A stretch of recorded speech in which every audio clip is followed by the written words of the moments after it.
The next thing, well, speaking of stars and speaking of SummerSlam, it looks like we're going to get another return, the Monday Night Raw after SummerSlam. So, not really before SummerSlam to hype up that show, but, the fallout of SummerSlam, there was a video package that I honestly didn't see because I looked away for like 30 seconds and apparently they played a video package for Big Cass to return. And that seems to be what's been buzzing around right now in the WWE. But the crazy thing about that is no Enzo Amore. At least they haven't played anything that's saying they're both coming back. For right now, it seems like it's just going to be Big Cass. I wanted to bring this up because we didn't really get into that during our Monday Night Raw review because there was so much other stuff that we had to cover. So yeah, man, how are you feeling? I mean, we saw Baron Corbin come back on Friday Night SmackDown. Looks like we're getting Big Cass to come back. How are you feeling about that announcement, Blood? And the fact that they haven't said anything about Enzo. Shout out to Dwayne Cashman in the comments, friend of the channel and independent professional wrestler. New interview with Dwayne Cashman up about 2 weeks ago on our Apple and Spotify. Go check that out. But when it comes to Cass, I'm going to sound like an asshole here. I'm going to say what everybody's thinking. No one cares about Cass without Enzo. I'm just going to say it. They were always better as a team. When they split them up, it went to the shits. Their breakup story started off really good where people were really interested, really cared about Enzo, and then they shit the fucking bed on everything and then tried to turn Cass into some... I'm trying to remember what the fuck the gimmick was. They pit him against Daniel Bryan. It was a whole thing. But look, Cass, good big man in the ring, but he has none of the personality without Enzo. To me, it's kind of like Matt and Jeff Hardy. Everybody loves the Hardy Boys, but everybody will tell you Jeff Hardy's their favorite. We all love Matt, but we love Matt more when he's with Jeff. We like Cass. We love him with Enzo. There's just that, it's like a peanut butter and jelly situation. It was always great in TNA when the Dudleys split up and, Bubba Ray was a heel and Devon was a face. But man, when they get back together, it's the best act that they could put on. It's just the same thing here, man. Like, I don't know how you go about going, let's get Big Cass back because he was never a draw. So, I don't know what we just sacrificed contract restructurings with Sheamus and the New Day because we were being assholes and greedy. But the money that we saved not re-signing their contracts, let's sign Big Cass. And it's what about Enzo? And someone in the comments said there's a rumor that Enzo might be going to NXT. But it's like, why? He was in NXT years ago with Cass. He's done the developmental. He doesn't need the developmental. But also, I don't know if Enzo's still banned from WWE because remember, when he got fired, he was showing up and going into business for himself at WWE events and buying tickets and trying to get himself seen on live TV and shit when he was already fired from the company, and they banned him from all WWE shows. So I don't know if they've let that go, but it's like, it was before the Triple H regime, but I don't give. And all respect to Big Cass. I don't care about watching Big Cass if he's not there with Enzo. If I'm not hearing, I'm a certified G and a bona fide stud, and you can't teach that. And this is Big Cass, and he's 7 feet tall, and you can't teach. Like, if you're not giving me the whole shtick, I don't give a fuck. I'll be on my phone.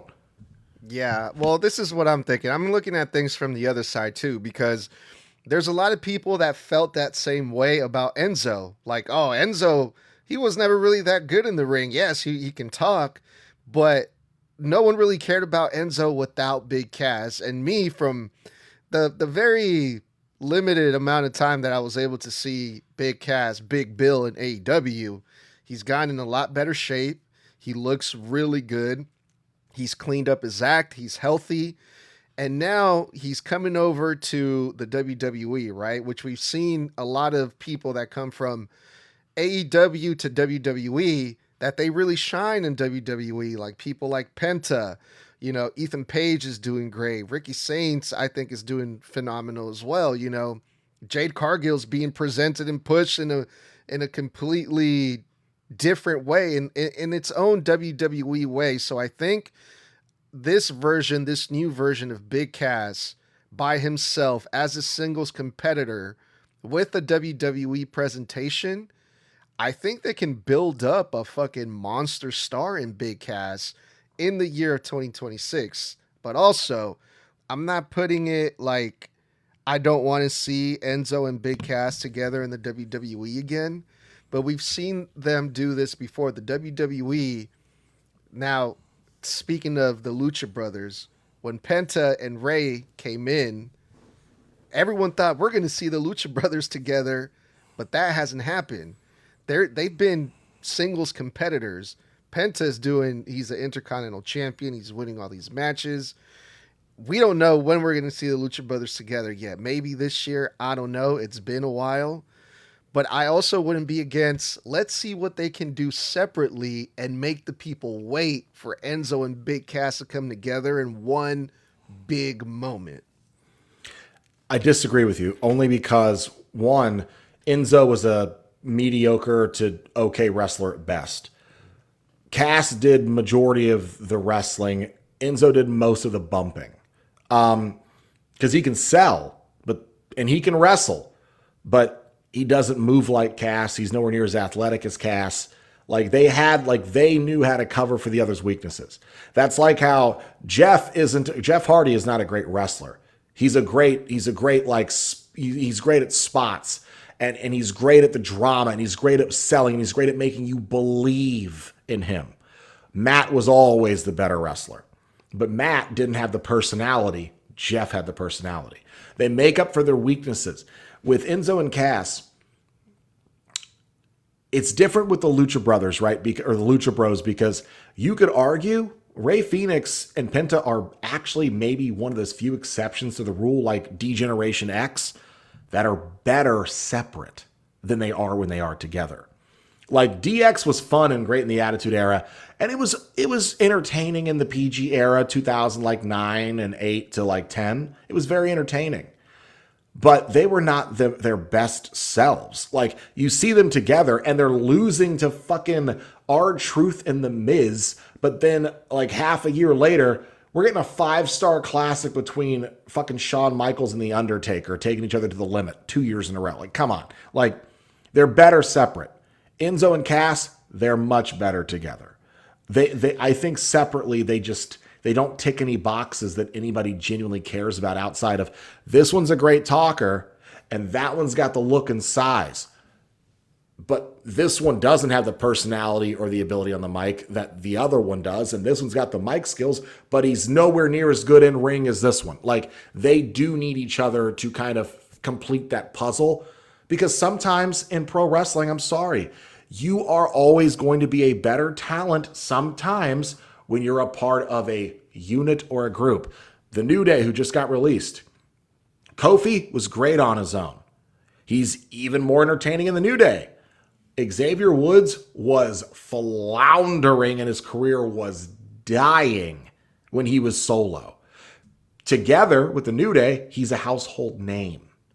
No one's going to care about seeing Xavier Woods away from Kofi Kingston or Big E. They just aren't. No one liked it when Big E split off from them and went to become a champion. They hated it. And because they hated it so much, they still stuck them together on TV and reunited them after a couple of months because fans didn't like it. So here's my thing, too. You also got to remember something. How long ago was it when last time Enzo and Big Cass were in WWE? It was before. It might have been before COVID when we still had 205 Live. And Enzo was the Cruiserweight champion, and Neville was the heel in 205 Live. I want to say it was 2018, 2019. Okay, so we're talking about 7 years, 8 years. 8 years. Okay, since then, they've grown, they've changed. I recently seen Enzo wrestle in Fourth Rope, which is West Side's promotion. He's also been in TNA. since then, Enzo has gotten yoked. I'm pretty sure he's been working in the ring. And same thing on the other side. Like, Big Cass went through a huge transformation. He's probably a lot better on the mic as well. So a lot has changed in 8 years, you know? So it's not the same Enzo and Big Cass that we saw in the WWE a long time ago. And that's fine, but wrestling fans have a very long memory, very specific. There's a reason nostalgia works so well in pro wrestling. There's a reason that for the 20th time the Dudley Boys come back on WWE TV, the fans still piss their pants and tittle their winks whenever they hear, Devon, get the tables, because it just works. It's so simple and it's effective. And if it ain't fucking broke, you don't fix it. And shout out to Yellow Shoe Guy in the comments who says, Kofi is a household name? In what household? Hogan, Austin, maybe Cena are household names. Household name doesn't just mean you're some top crossover star. Kofi Kingston's face has been on live national television in over 130 countries since 2007. Yeah, he's he also is. Yeah. He's also on the face of a giant cereal brand that sells in malls, grocery stores, FYE. He's got action figures in Target, Walmart. He is a household name. He's literally in millions of people's household as merchandise items with his name on it. He's a household name. Also, I want to give a quick shout out to GBG. Says, question for Blood. Ask away. Put your questions in the comments. Don't hesitate. Go for it, and I'll read it off. This guy says, Thomas Lewis, no non-wrestling fan has ever heard of Kofi Kingston. Not true.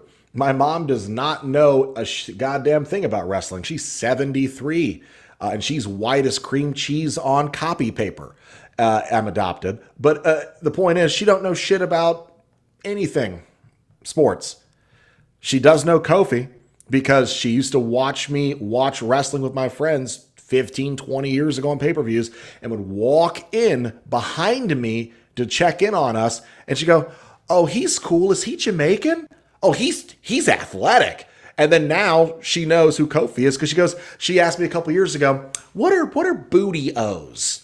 That's kind of a weird, how do you market that? What's a booty O? I said, oh, it's a wrestler. She goes, is that Kofi guy, the Jamaican guy you liked in high school? My mom knows who he is. Like, you can know who they are because they're also not in WWE. They've been on TV shows. They're in commercials. I mean, you can say no wrestling fan knows who Jey Uso is. He's in the Cricket Wireless commercials.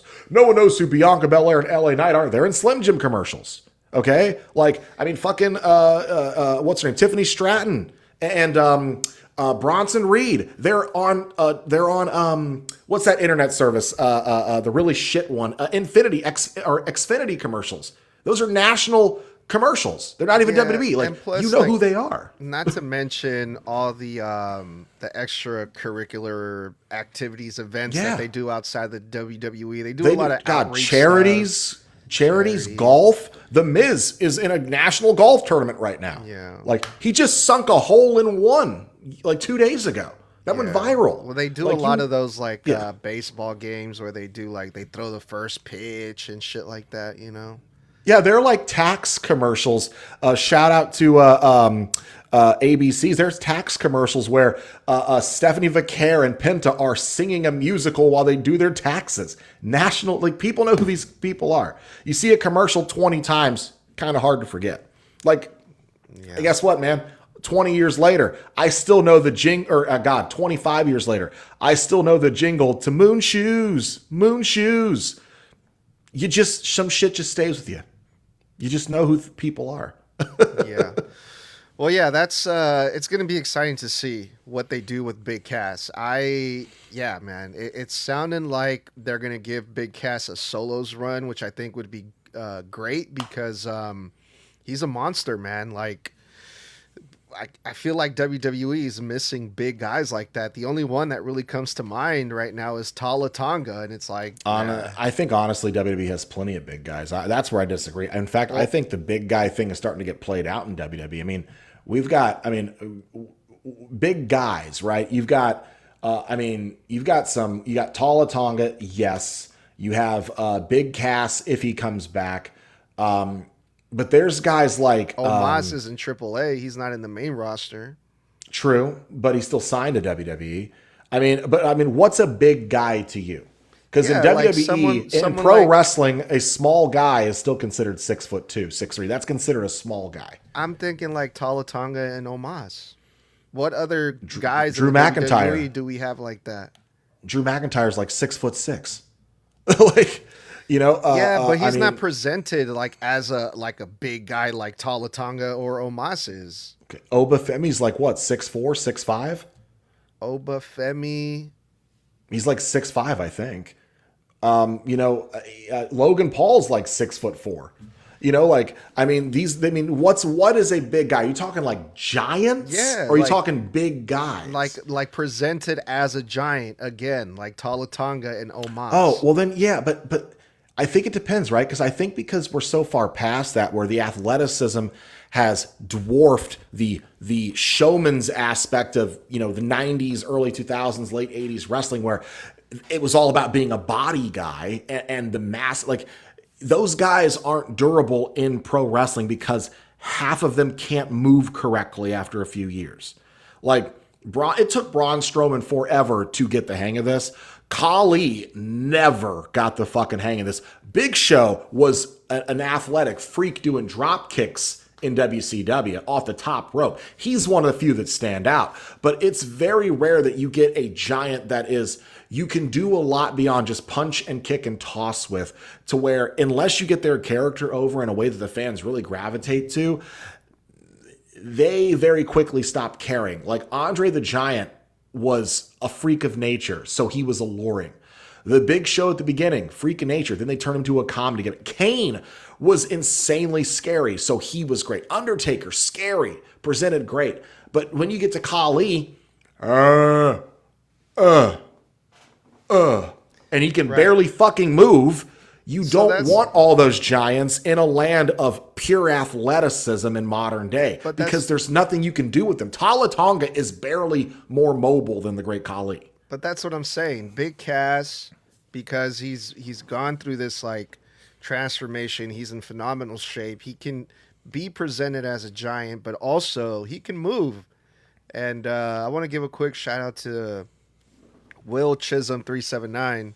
Says, I bet they have him, I'm guessing he's referring to Big Cass, being a program with Oba after SummerSlam. Well, that's a good prediction. Now, I want to bring that up. If and when Big Cass returns, besides Obafemi or Atala Tonga, who are some names that you would like to see Big Cass face as a singles competitor?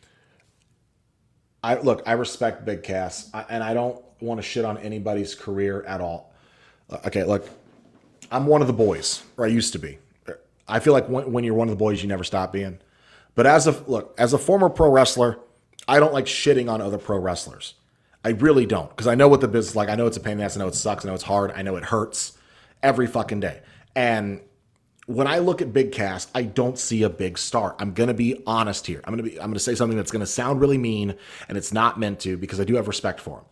I look at Big Cass and I see a guy that he's going to be a great foil for a smaller guy. He's going to be a great guy that you put a guy with that needs to overcome him.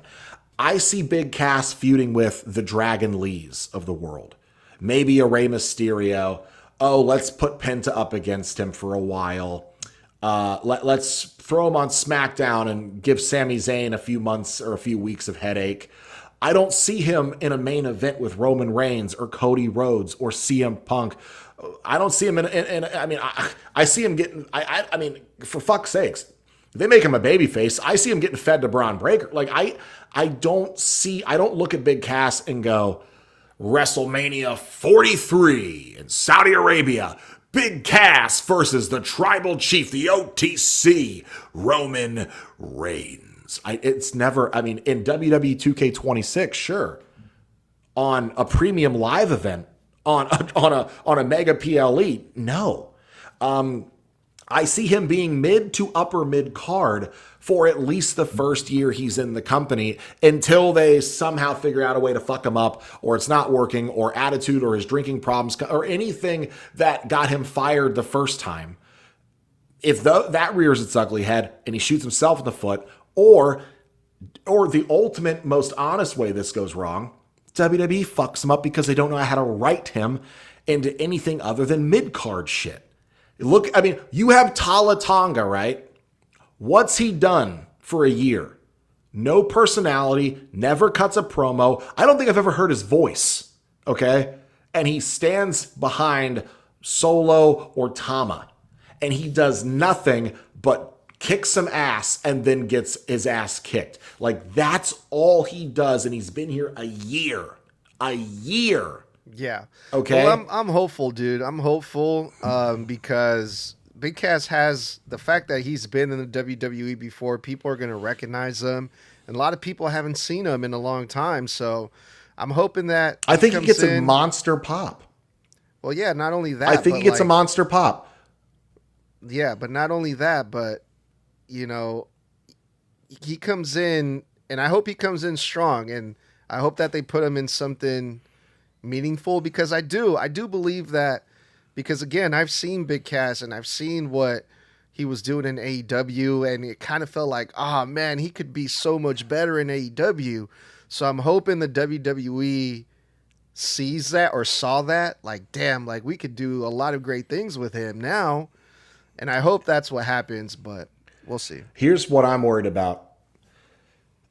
I'm worried they're going to bring Cass out.